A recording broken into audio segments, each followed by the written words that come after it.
इस देश में शायद ही कोई ऐसे माँ बाप होंगे जो ये चाहते होंगे कि उनका बच्चा तरक्की ना करे। बहुत सारे माँ बाप ऐसे भी होते हैं जो अपनी उम्मीदों का बोझ ना अपने बच्चों के सिर पे रख देते हैं, कभी चाहते हुए और कभी ना चाहते हुए। बच्चा ये बोझ उठाता है, कई बार तो वो सफल हो जाता है, मगर कई बार उसके हिस्से में असफलता आती है। तो ये जो सक्सेस ना मिलना है ना, वो बच्चे को तोड़ देती है और कई बार बच्चा इस असफलता से इतना निराश हो जाता है कि वो अपनी जान तक दे देता है। ऐसे ही सपनों के बोझ तले बच्चे दब रहे हैं, उन पे प्रेशर पड़ रहा है और वो खुद की जान ले रहे हैं, खुदकुशी कर रहे हैं। तो आज हम आपको बताएंगे राजस्थान के कोटा की वो दास्तान जो काफी डरावनी है और हम सबको सोचने पर मजबूर करती है।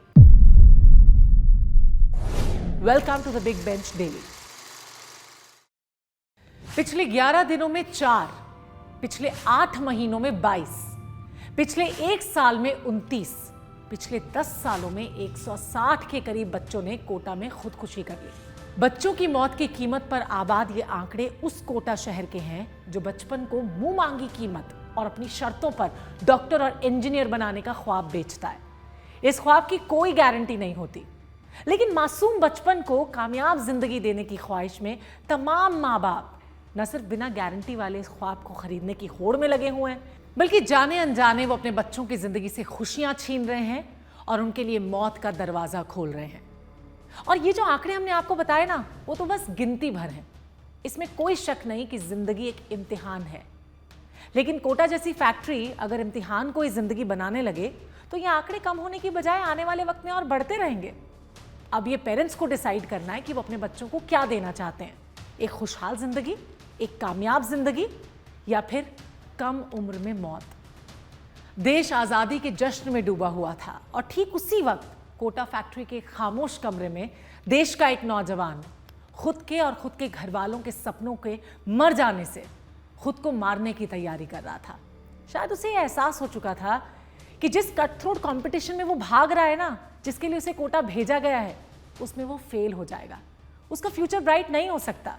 यही वजह रही होगी, इसीलिए वो प्रेशर में आ गया और बस इसी डर की वजह से उसने मौत को गले लगाना उस वक्त सही समझा, क्योंकि उसके पास और कोई सोल्यूशन ही नहीं था। उसने वाटर कूलर में पानी भरने के लिए जिस पाइप का इस्तेमाल होता है ना, उसी पाइप को गले में कस के रोशनदान से वो झूल गया और इस तरह जिंदगी का इम्तिहान फिर एक मासूम बचपन को निकल गया। इस मासूम बच्चे का नाम था वाल्मीकि प्रसाद जांगेड़। वाल्मीकि बिहार के गया इलाके से अपने बस्ते में इंजीनियर बनने का सपना लेकर आया था। 7 महीने पहले वो कोटा पहुंचा था। 10वीं 12वीं में उसके नंबर अच्छे आए थे। घर वालों को लगा कि बेटा अच्छा करेगा, उसे जेईई का एग्जाम दिलवा दिया, वो भी उसने क्लियर किया कि वो इंजीनियर बन जाएगा। पर कोटा पहुंचने के बाद उसे क्या मालूम था कि उसका वो सपना पूरा कभी नहीं हो पाएगा। उन तमाम बच्चों के साथ उसका मुकाबला था जो अपने घर से उसी बस्ते में इंजीनियर और डॉक्टर बनने का सपना लेकर आए थे। वो उस भीड़ में खुद को कम महसूस कर रहा था। घर वालों के डर की वजह से शायद वो सच्चाई बताना नहीं चाहता था और बोझ इतना बढ़ गया था कि वो सह भी नहीं पा रहा था। और इसी कश्मकश में उसने इस कट थ्रोट कंपटीशन से बचने के लिए ना एक ही रास्ता निकाला जो उसे सामने नजर आया, और वो था वाटर कूलर का पाइप, जिसे उसने गले लगा लिया और खुद को मार दिया। अभी साल का 8वां महीना भी पूरा नहीं हुआ है और इस कोटा फैक्ट्री से 22 बच्चों की खुदकुशी की खबर सामने आ चुकी है। अंदाजा लगाइए क्या हाल होगा उनके माँ बाप का। यानी औसतन अगर बात करें तो हर महीने 3 बच्चों की यहां मौत हो रही है। पिछले 11 दिनों में 4 बच्चों को यह कोटा फैक्ट्री निगल चुकी है। और हैरान करने वाली बात जानते हैं क्या है? वो ये है कि 15 अगस्त 2023 तक जिन 22 बच्चों ने खुदकुशी की, वो सब बच्चे 2, 4 या 8 महीने पहले ही कोटा पढ़ने आए थे। इन 22 में से एक भी ऐसा बच्चा नहीं था जो 1-2 साल से कोटा में रह रहा हो। यानी इन आंकड़ों से क्लियर हो जाता है कि एक बच्चा जब कोटा में कदम रखता है, उसके कुछ दिन बाद से ही उसकी जिंदगी और सोच दोनों बदलनी शुरू हो जाती हैं। इससे यह भी पता चलता है कि कोटा में किस तरीके से बच्चों का ख्याल रखा जा रहा है। एक बात कहूं, अगर बच्चों का ठीक ढंग से ख्याल रखा जाए ना, तो यह नौबत ही नहीं आएगी। आखिर 16, 17, 18 साल के बच्चे कोटा फैक्ट्री पहुंचने के बाद सिर्फ एक इम्तिहान में फेल हो जाने के डर से इतना बड़ा कदम तो नहीं उठा लेते। जिन्होंने अभी जिंदगी और जिंदगी की जद्दोजहद तक नहीं देखी, वो बच्चे मौत को गले लगा रहे हैं। वो भी अलग अलग तरीकों से रास्ते ढूंढ रहे हैं कि किस तरह अपनी जिंदगी को खत्म करें। एक कामयाब जिंदगी या जिंदगी के पेशे के नाम पे सिर्फ डॉक्टर या इंजीनियर तो नहीं होते, और भी बहुत सारे फील्ड्स हैं जिन्हें चुना जा सकता है।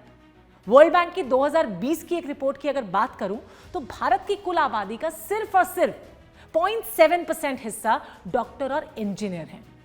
यानी हमारी जो आबादी है ना, उसका 1% भी नहीं। Can you imagine? ये आंकड़े इस बात के गवाह हैं, सबूत है इस बात का कि डॉक्टर और इंजीनियर्स के अलावा भी सैकड़ों ऐसे पेशे होते हैं जो खुशहाल जिंदगी की गारंटी है। कोटा में इस साल भी लगभग 2.5 से 3 लाख बच्चे कोचिंग के लिए पहुंचे।